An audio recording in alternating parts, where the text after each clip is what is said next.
Se souvenir de Bruno Lenoir et Jean Diot. Le 6 juillet 1750, ces deux hommes étaient arrêtés à Paris en raison de leur homosexualité, brûlés vifs publiquement tous les deux.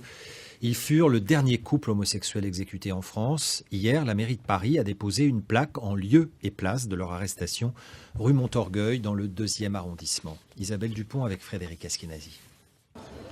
Leur nom fait désormais partie de l'histoire de Paris. Bruno Lenoir et Jean Diot vivaient au XVIIIe siècle. En juillet 1750, ils ont péri en place publique sur le bûcher, exécutés pour cause d'homosexualité. Jusqu'en 1791, l'homosexualité était un crime puni par la loi. Et pour ce cordonnier et ce domestique, ce fut la peine capitale, cas unique par sa sévérité. Ça ne se faisait pas. On les arrêtait, on les relâchait, après avoir bien interrogé, fiché, donc leur faire peur. Et là, en fait, ils ont été victimes d'un système. Le juge a voulu faire un exemple et il a été décidé qu'ils soient brûlés.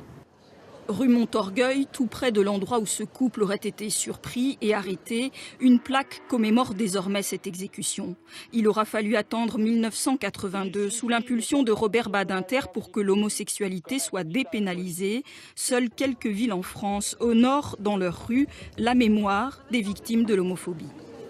Le regain d'homophobie récent auquel on a pu assister depuis 2 ans maintenant quasiment, effectivement, a durci considérablement le climat et il y a eu un nombre d'agressions non négligeables, mais il est inadmissible qu'aujourd'hui encore des personnes puissent se faire agresser pour cette raison-là en France. Nous devons continuer à dire qu'il faut se mobiliser contre l'homophobie, contre toutes les formes de discrimination et Paris doit être aux avant-postes dans ce combat.